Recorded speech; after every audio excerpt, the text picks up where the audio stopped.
And the pictures today of U.S.-made military equipment that was provided to the Iraqi army, the pictures of that equipment being set on fire in the streets of Mosul, or not set on fire and instead driven over the border into Syria to be used there in the war against Bashar al-Assad, it is almost as viscerally wrenching, right, to see those images as it is to see those people reaching for the skids of the helicopter as it took off from the embassy roof in April 1975.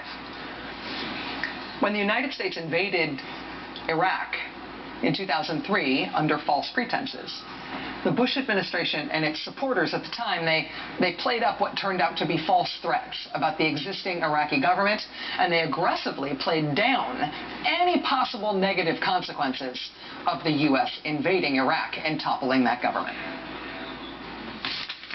There's been a certain amount of, frankly, Terry, a kind of pop sociology in America that, somehow the Shia can't get along with the Sunni, and the Shia in Iraq just want to establish some kind of Islamic fundamentalist regime. There's almost no evidence of that at all. There are other differences that suggest that peacekeeping requirements in Iraq might be much lower than historical experience in the Balkans suggests. There's been none of the record in Iraq of ethnic militias fighting one another that produced so much bloodshed and permanent scars in Bosnia. We have no idea what kind of ethnic strife might appear in the future, although, as I've noted, it has not been the history of Iraq's recent past.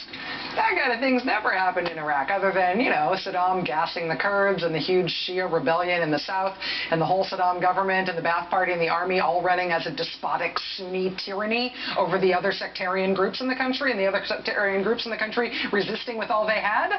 Other than that, there's no reason to think there's ever going to be any ethnic or sectarian issues in Iraq. I looked it up. That was how the Bush administration tried to silence anybody who had doubts about the wisdom of invading Iraq in 2003, or what an undertaking it would be, or how big a problem it was going to be for that long. Specifically, there in that clip that we just showed, that was Paul Wolfowitz trying to shut up then Army Chief of Staff Eric Shinseki, who had said publicly that we probably need a much larger force to try to hold Iraq together than the Bush administration wanted to say that we would have to send. Iraq did descend into chaos and then into sectarian and regional civil war as soon as Saddam Hussein was ousted and the army was disbanded. Over more than 8 terrible years fighting there, the American fight in Iraq was not so much against the Iraqi army, which basically dissolved on contact with the initial invasion in 2003 before it was formally disbanded.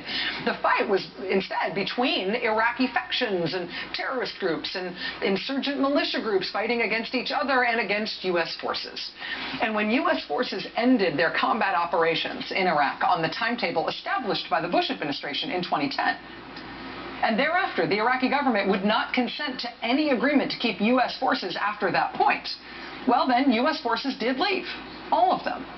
And naturally, the battle between sectarian groups and terrorist groups and militias and the insurgent groups that Saddam had fought and strong-armed with a despotic iron fist for all those decades, yeah, naturally those fights kept going, and now an army of several thousand radical Sunni fighters has taken over a wide and growing swath of Iraq, and also Syria.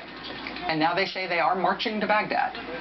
And here at home, the people who most aggressively argued that we ought to start that Iraq war in 2003, those same exact people are now arguing that the United States ought to get back in there again. Senator John McCain, who based his 2008 presidential campaign around an aggressive campaign to further escalate the Iraq war, who'd been one of the most aggressive proponents for that war in the first place. Today, John McCain went to a classified briefing on the situation in Iraq. He went to that briefing for a couple of minutes.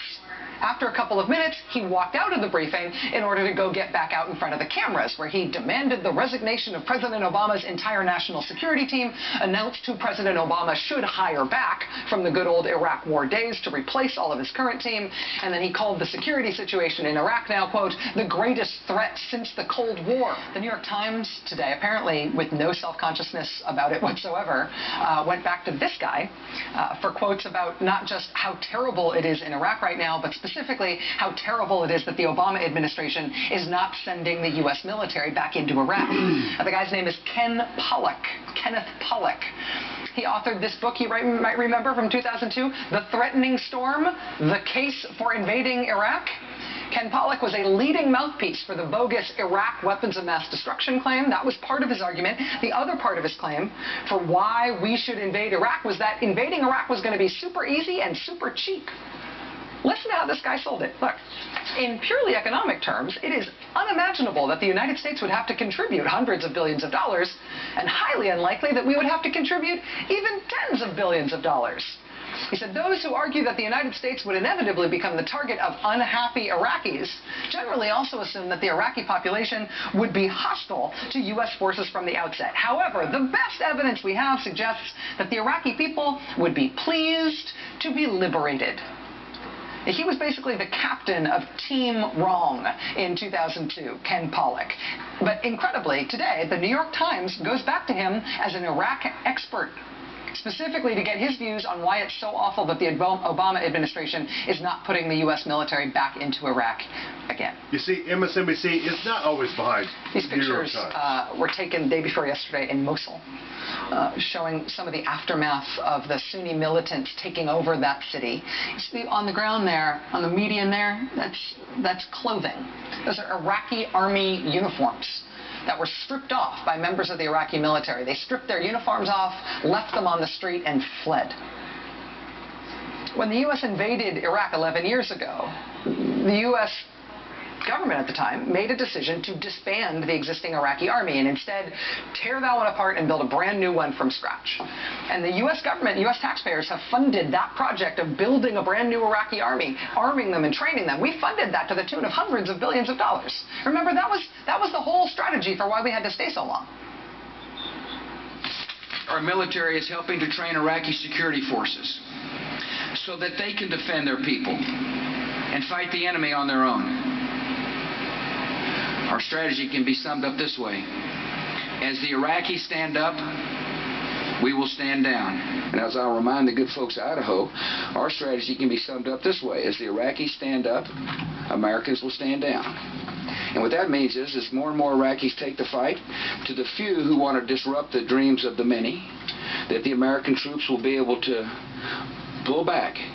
Our policy is stand up, stand down. As the Iraqis stand up, we'll stand down.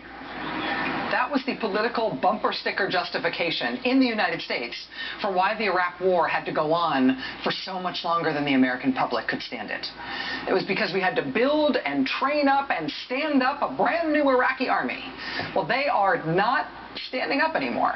The battle for Mosul, for that city in Iraq this week, that battle is estimated to have been a battle between a few hundred, maybe 1,000 of these Sunni extremist fighters on one side. The Iraqi military forces on the other side, roughly 30,000 in Mosul. But it was the 30,000, it was the Iraqi military that turned, dropped their uniforms, dropped their weapons, and took off. Les Gelb at the Council on Foreign Relations today calls this in Iraq history as usual. He says the U.S. fights in Iraq and Afghanistan and Libya and Vietnam, provides billions of dollars in arms, trains the friendly soldiers, and then begins to pull out. And what happens? Our good allies, on whom we've squandered our sacred lives and our wealth, fall apart.